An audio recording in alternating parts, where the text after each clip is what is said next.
الخير، أنا اسمي فادية عبد الفتاح مرشد، خريجة آداب أسباني. بحب الفنون كلها من زمان من وأنا صغيرة، وعملت حاجات كتيرة في الفنون، سواء رسم على الإزاز، رسم على الحرير.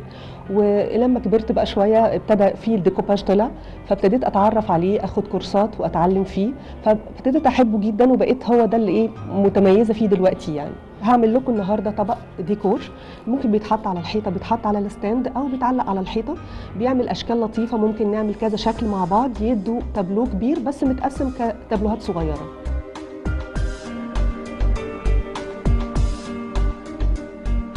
احنا دلوقتي انا اسسته عشان وقت البرنامج، اسسته بالجاسو، لكن هدهن دلوقتي بقى، هبتدي الونه اللون اللي هو البيز نفسه بتاعه، عشان الالوان بقى تبقى سهله معانا.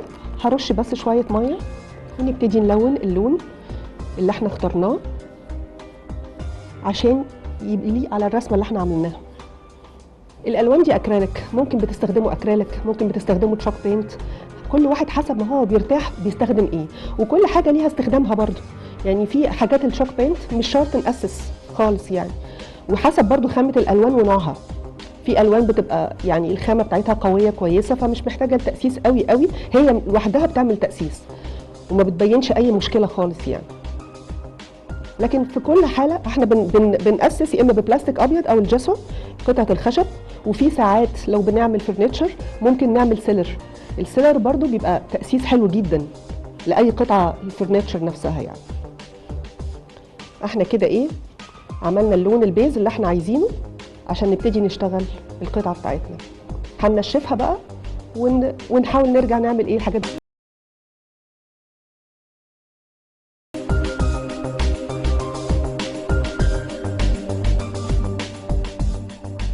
دلوقتي احنا ممكن بنعمل الكراكليه في جزء ممكن من التابلو لو احنا عايزين الايفكت بتاع الكراكليه، وممكن التابلو كله. احنا ده هنعمله كله، عايزين الصوره كلها تبقى تبقى شكلها كانها قديمه. في الكراكليه ده هيدينا الايفكت بتاع انها حاجه قديمه اولد. انا عايزه اعمل ده، وهنجيب السفنجه بتاعتنا، وده اللون الابيض الاكريليك. نعمل بقى ضربات، هنعمل ضربات كده اهو، ونحاول ان احنا ما نسيبش اي فراغات خالص من اللون اللي تحت. وطبعا لازم ما نسيبش الغيره ينشف، لان لو الغيره نشف التأثير نفسه مش هيطلع مظبوط معانا، مش زي اللي احنا عايزينه، هيطلع ممكن حاجه تانية مختلفه. وممكن بقى حسب ما احنا عايزين يبقى التشققات كبيره او صغيره ضيقه، حسب ضربه السفنجه نفسها اللي هي السبونشايه دي، حسب ما احنا عاوزينه بقى. في ناس بتحبها تبقى واسعه شويه التشققات، وناس بتحبها تبقى صغيره، فده حسب ذوق كل حد ما بيعمله.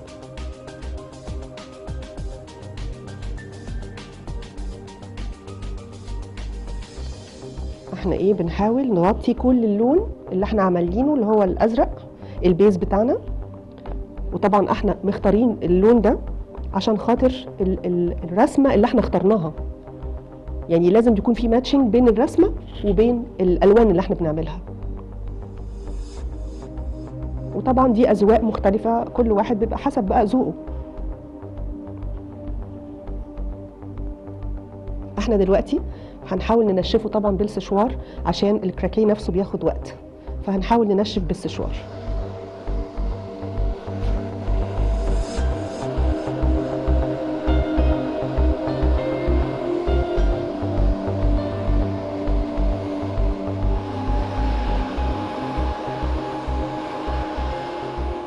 احنا دلوقتي اخترنا الرسمه مدوره زي التابلو بتاعنا.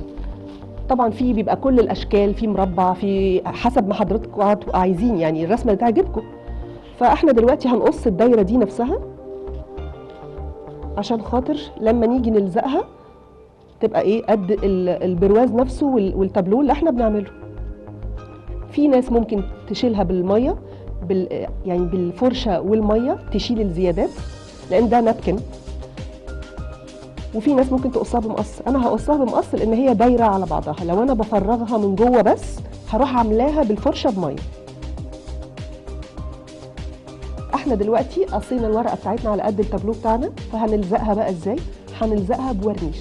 في لو هي ورقه تقيله ورقه ليزر بتبقى في ورق تقيل وورق خفيف. النابكن يعتبر ورق خفيف فبيتلزق بالورنيش المائي، لكن الليزر بيتلزق بغيره وميه او مود بودج.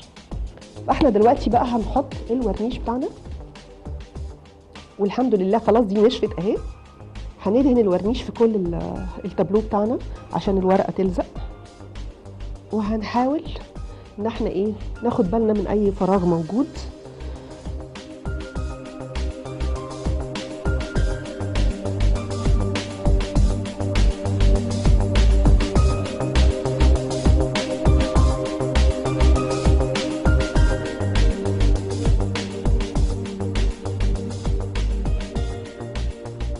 احنا دلوقتي حطينا الورقه بتاعتنا كده، هنظبطها بقى على مقاس التابلو.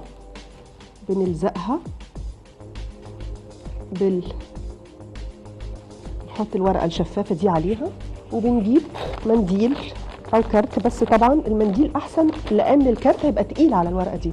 بنعملها من النص كده، تثبت في النص، وبنروح مطلعه الهواء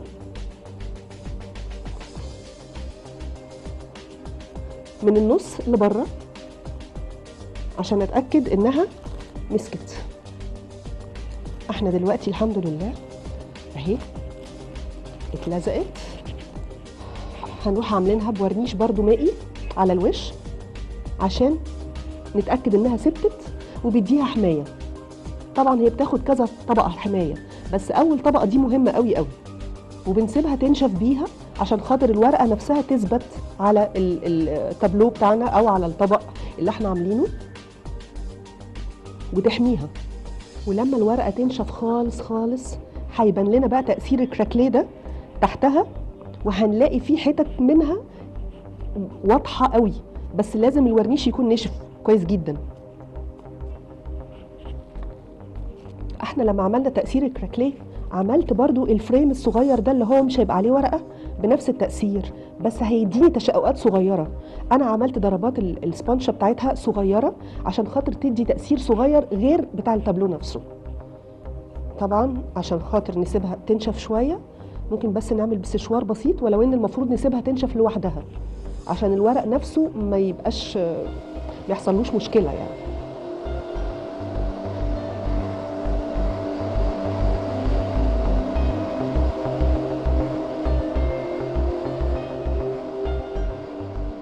احنا كده نشفناها شويه، نحاول نعمل الفريم بقى.